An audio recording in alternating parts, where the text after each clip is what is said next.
Welcome back, YouTube. So in today's video, we're going to be talking about JP Morgan's approval for their trademark on their crypto wallet. And if you follow my channel, especially over the last year, I've covered a number of remarks made by Jamie Dimon, the CEO of JP Morgan, against cryptocurrency, against Bitcoin, saying everything from it's a fraud to it's worthless, and really just saying that the entire market really is just a scam. But we've seen that they've now taken the action to actually trademark a wallet to kind of let you know what their intentions are going forward.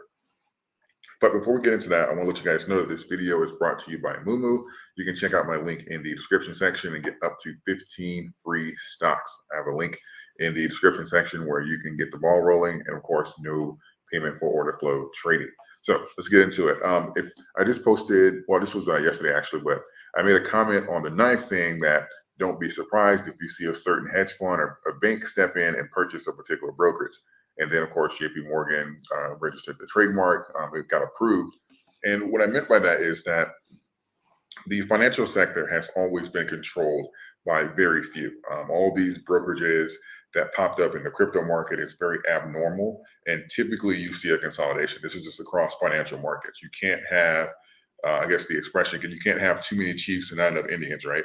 So this is going to be the consolidation where you're going to have major players just get consumed by some of the bigger players. And I know just when crypto peaked at $3.3 trillion, at that point is too big to ignore. So I expected some type of crossover to happen and some of the players with the really big money, because technically, if you think some of the crypto hedge funds and stuff like that and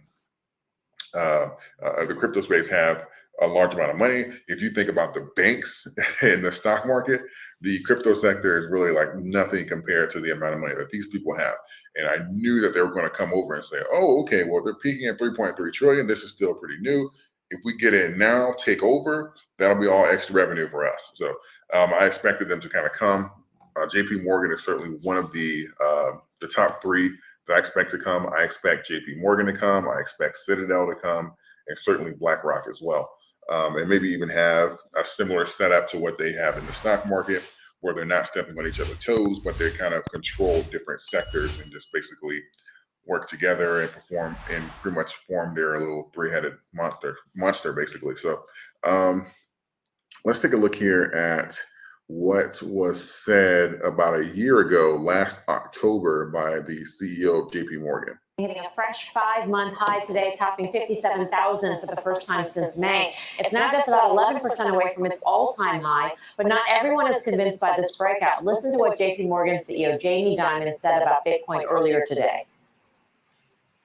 I personally think that Bitcoin is worthless, but I don't want to be a spokesman. I don't care. It makes no difference to me. I don't think you should smoke cigarettes either, but now it comes into like, okay, that's Jamie, now JP Morgan.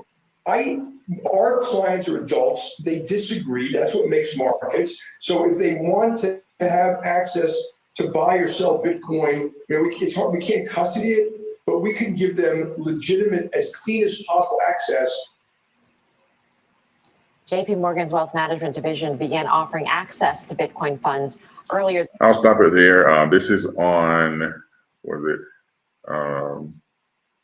CNBC. If you guys want to watch the whole thing, I'll just stop it there. That's enough to make my point. And he said a number of very interesting things in here, saying that he doesn't care. He personally doesn't like it, but this just kind of brings really just the biggest issue what we've had in centralization to begin with is the fact that they only care about one thing, right? Bankers, hedge funds, they only speak one language, and that's profit. We'll do anything for profit. We don't care how we get it.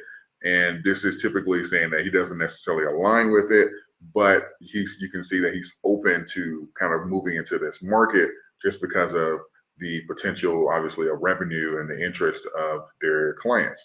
So again, this is not like a shock because I don't see any multi-trillion-dollar industry existing anywhere that some of the big banks and stuff like that are not going to try and get their hands into. They can say what they want, but and I guess another expression is, don't pay attention to what they say, pay attention to what they do. And I'm going to try and find a copy of the trademark and place it up here so you guys can see it.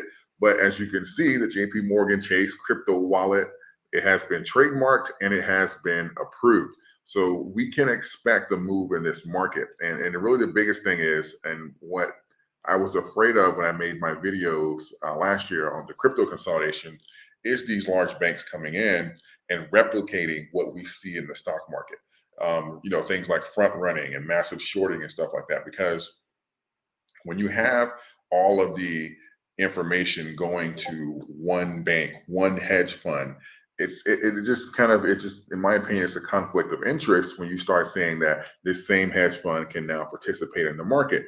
So you have things like, obviously outside of shorts, I won't get into that in this video, but you have things like front running, and you can say, oh, well, how come they knew to sell right before the bottom fell out? How come they knew to buy right before it just shot up to the moon? Well, they're processing the orders as well. So if I can see where the orders are, and even if it's just a microsecond, and if I'm wholesaling, this is just a lot of the issues that we had in the stock market. Now with crypto, now obviously all of those issues won't be there, but at the same time, you don't want the manipulation, just more so from the shorts, to just kind of be on their interest. Because at the same time, if you see a bunch of orders coming in, or a bunch of buy orders, a bunch of sell orders and stuff like that, JP Morgan is not going to sit there and watch themselves get killed.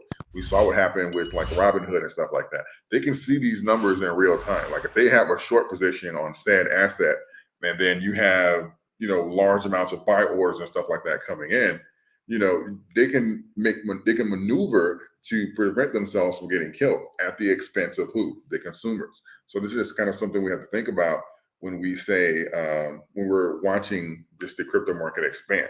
This is something that was probably going to happen anyway, but we just have to kind of keep our eye on it and make sure that we're paying attention as we see banks come in, as we see the Fed and stuff like that. We talk about that. They're probably going to have some type of Fed crypto dollars going to be coming. These are all things that we have to watch going forward, because we're really the pioneers of the crypto market. So things like not being pushed toward assets that they want us to use, because remember, they can come up with a JP Morgan coin or something like that, or a Fed crypto dollar coin.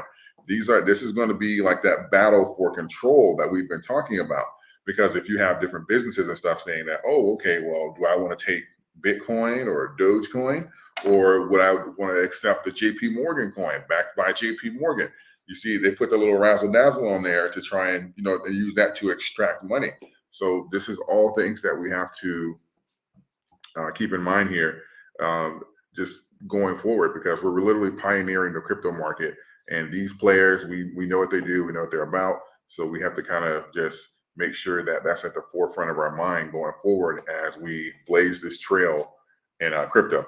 So at the end of the day, we can expect these moves from banks. This is not a shock, especially if you follow me here at the channel. But the biggest thing has and always will be, in my opinion, is to own your keys and own your crypto.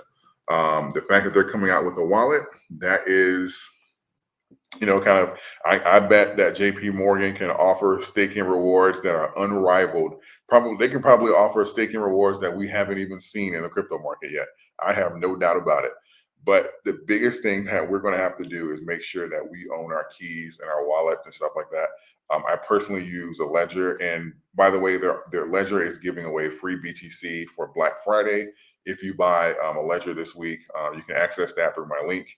I'll put the link is in the description. I'll put like a image up or something so you can see it. But you do get free BTC this week when you buy. So basically, you can just kind of deduct that off of the cash total and just say it's a discount. But instead of cash, they're just giving you Bitcoin. But that's going to be the best way to control yourself and kind of limit your personal exposure to what's going on. And if we do that in large enough numbers, they'll be forced to either come out with their own coins and manipulate them, which is their business.